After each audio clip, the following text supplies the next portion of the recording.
Hey guys, welcome to the video. Today we're checking out some wireless headphones. These have a very interesting touch system on the right hand side, which I'll be showing you all about in this video, and I'll be discussing whether I think these headphones are worth your time and money. Please note this product was sent to me for free for review, and as always, if you'd like to pick them up, you can find a link down below. These headphones have active noise cancelling, up to 60 hours of playtime, intuitive touch controls, HD streaming via USB-C, multipoint connection, app support, Bluetooth 5.3 and also a low latency gaming mode. For £65, let's see what the unboxing experience is like for this product.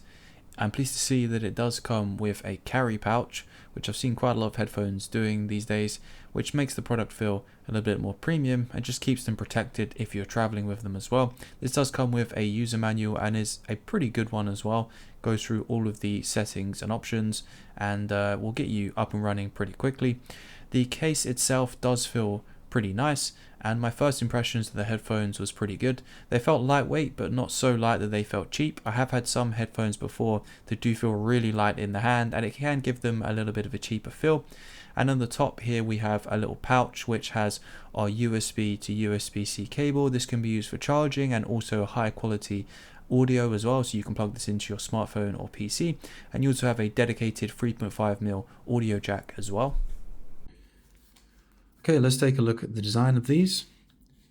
So we've got our active noise cancellation button, our microphone button, our power button, which doubles as our pairing button as well, our 3.5mm audio jack point, our USB-C charging point, and we can also use this for high-end audio as well.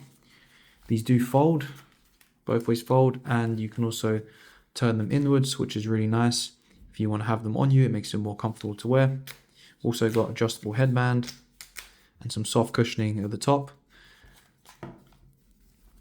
So the earmuffs, I find they aren't the most comfortable ones I've used. They're a little bit kind of textured when you rub against them, but they're definitely not uncomfortable to wear at all. I've had ones that have been softer, but I do quite like this design because over like the level ones, they can be a little bit more breathable and a bit more comfortable to wear if you're in hotter environments.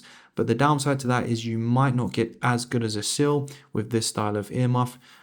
But overall, the design I quite like. It's quite stealthy, and I don't really like anything that stands out too much. So to some people, these may be really boring, but for me, I like this design. And they do have a few little accents here and there to break up the black color.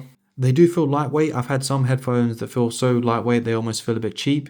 These feel somewhere in the middle. They feel lightweight that they're comfortable to wear, but they don't feel so light that you wonder if there's actually anything in them. They have a decent weight to them and they feel comfortable to wear at the same time.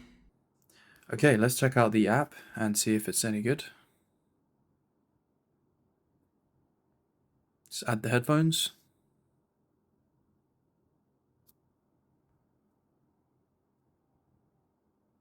So we get a battery status indication. We got EQ at the top here.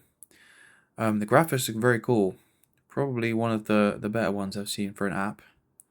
We do have a firmware update, so I'm going to go ahead and install that. See how long it takes. The update took about 2.5 minutes. It was pretty seamless. The headphones restarted by themselves and automatically reconnected. So let's now dive into that a bit further and look at some of these options in here. So it's pretty standard now. If you get headphones or earbuds, they will have an app like this and you can go in and adjust your EQ settings. So I will be playing around with these and see how much effect they have when I'm listening to some music later on. We have our active noise cancellation in here as well. Quite interesting that we actually have levels that we can adjust, and I can actually hear it changing on the fly as I'm doing this, and I can hear my voice getting higher and lower. There is also an option to cover the right ear cup, which enables the awareness mode, which is pretty cool. So I'll be testing that as well. Channel balance. Okay, I haven't seen this before. So you can actually balance. I'm guessing this is the audio level for each side. I'm assuming that's what it means. And we can also mess around with our touch gestures, which is something every pair of earbuds and headphones should have. Thankfully, most of them do nowadays, because they're never really going to come with the exact touch settings you want, so it's good that you're able to change them. And this actually does have quite a cool system that this is using, which I will be explaining in the video if I haven't already. So for a double tap, we can play and pause music. We can swipe up and down to adjust the volume, and kind of backwards and forwards to change songs. And there's, of course, controls for controlling your phone calls as well. So we have even more customization in here. We can disable the voice assistant, the multipoint connection, and there is this game mode as well, which I'm interested to try. I don't really do any gaming on my phone, but I do some gaming on my computer. So I'm hoping if I turn this game mode on, it will stay on when I connect these headphones to my computer. Hopefully it will. So as I suspected, this basically just reduces the latency. This might come at a cost though. This might be reducing the bitrate of the audio, so you might get slightly degraded audio for better latency. That's usually the trade-off. This is a very sleek looking app, I have to say. Probably one of the best looking ones I've seen. For this part of the video, I've put my Galaxy S24 into the Pro mode. This allows me to record the audio from the Bluetooth device that I'm wearing. So hopefully this gives you a good idea of what the microphone quality is like. I have already listened to this back and I thought it was pretty good. I would say slightly above average to headphones I've used before at this price range. So these are definitely usable for calls. If you wanted to use these for like FaceTime or some type of internet video calls, these will definitely be usable, and I'll let you guys be the judge of the audio quality yourself if you think these are good, above average, or just okay. These headphones have one of the best touch control systems I've ever used in a pair of headphones. They're super responsive and really easy to use because there's such a large touch area. So I'm going to try and demonstrate this with you with Spotify in the background. Hopefully you should see the song changing. So if I double tap here, it will start playing the music in the background. I can swipe up and down to increase or lower the volume, and it responds super fast. When you're doing this on your phone, you'll actually see the volume slider moving. On my computer, for some reason, it's not changing the volume slider, but it is changing the volume.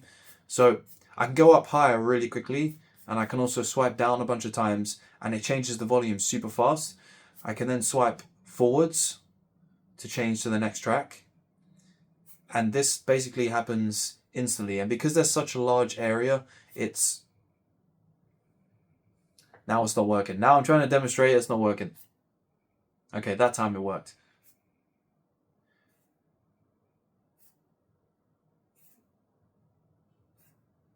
Okay, I think I just needed to be a little bit firmer. That was the problem. Also, you can completely cover the right ear cup and you'll go into transparency mode.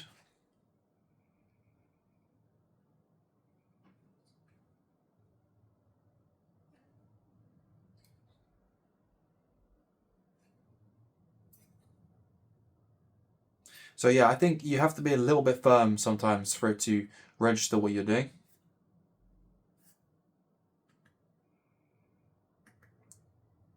The nice thing about these though, compared to earbuds, for example, which have these touch sensitive sides on them, is they're such a small area and it can be easy to miss what you're touching. And also having buttons on headphones, remembering where they are and pressing them, although they're obviously a bit more tactile, sometimes it can just be a little bit more fiddly to hit the right button when you're wearing headphones. But I feel like once you get used to these and you get used to the touch sensitivity and how to press them, it's like really responsive and it just feels really intuitive. And because it's responding fast to my touches, it actually feels nice to use. So out of all the headphones I've used, I would say this one probably has one of the best touch systems I've ever seen, and it just feels fluid to change tracks and up the volume like I just did there. It feels really intuitive and cool to do. Now let's move on to the active noise cancelling. Now, unfortunately, I was very disappointed here. It was almost to the point where I thought it wasn't working. It was kind of that bad at times. So for example, I'm in my room now and I could hear like people using power tools in the background, kind of far away in the distance. They weren't like super close and loud. And turning active noise cancellation on and off made very little difference. It did seem to perform a little bit better for more closer up rumbles, like I had a dryer going and I turned it on and off, and it did remove some of that noise. But this claim of 99% of noise reduction is just ridiculous. You're not going to get that with these. They remove some of that background noise, but I would say they're very average performers in the department of active noise cancellation, and probably below average. So if you want these for active noise cancellation, at least in my experience, it really hasn't been that great. When it comes to sound quality, I found these headphones pretty good. Sound quality, I feel, is quite subjective because each product you use can have a slightly different sound profile. It can be tuned differently. It could have very heavy bass, or it could focus on other areas. That's why quite often you get gaming headphones and headphones that are more geared towards music. But if a headphone is good, it should perform well in all areas. And for these, I found that for the most part, they were kind of an average performer, would be the easiest way to put it. The bass level, if you're a very bass heavy person, I don't think these would be for you. They're definitely good in the bass department, but I wouldn't say they hit that really high end of some headphones. If you want something really bassy, even if you use that EQ profile and put the bass setting on, I don't feel like it makes a huge difference. Secondly, these don't really have a super high volume, so if you're someone who likes your music blaringly loud, these might not be for you either. I do tend to have slightly sensitive ears, so sometimes on some headphones when I max them out, they actually hurt my ears a little bit. With these, I didn't really get that. So the sound, the volume that these go up to is probably not as good as some others. As I say, if you like your music blaringly loud, these might not be for you. If I was to purchase these for myself, I think I would be okay with the sound quality. They are a pretty well-rounded device, but I don't feel like they excel in any one area. So I would say about average for this price range. When it comes to all their other features, the battery life has been really good, so that's definitely a plus. If you want very good battery life, then these headphones have performed very well there. There are products that offer even more battery life. I've seen some that offer like twice the rating that these have. These are rated at 60 hours with active noise cancellation turned off. And I've seen some headphones with like 120 hours. So these aren't the best performing in terms of battery life, but I would say 50 to 60 hours is going to be more than enough for most people. And they have a 2-hour charge time, which is pretty fast, so I doubt you'll ever have an issue. And you can also plug these in via the USB-C cable and use them in wired mode, so you're never really going to be without your music anyway. They do also come with multi-point connection, meaning you can connect these to multiple devices. So at one point I had these connected to my smartphone and my computer, and you can just hit play on either device and it will take over and start playing music to the headphones. So multi-point connection is also very useful if you have multiple devices in your room and you want to be able to seamlessly switch between them. I did also do quite a bit of gaming with these on my computer, and I found them to be a little bit better than these One More Sonoflow headphones I had. I feel like these ones put me a little bit more in the action with the soundscape. I felt like the 3D environment felt a little bit closer to me, and the directional audio felt a little bit better on these ones. So if you are thinking of using these for some gaming, they do seem pretty good. And also with that low latency gaming mode, I think that will also help some of you if you want to be using these for gaming as well. So my final thoughts on this product are, I would say this is a pretty decent pair of headphones. I would say they are average in some areas, and then in others they perform a little bit better. So as always, I would say with an audio product, it can be very subjective on what the reviewer thinks of the sound quality. So always get a second opinion when you're purchasing audio products. Watch a couple of reviews first before you make a decision. But I really hope you enjoyed the video, guys. If you did, please give it a thumbs up. If you're new to the channel, please consider subscribing for more videos like this one. And of course, I will see you in the next one.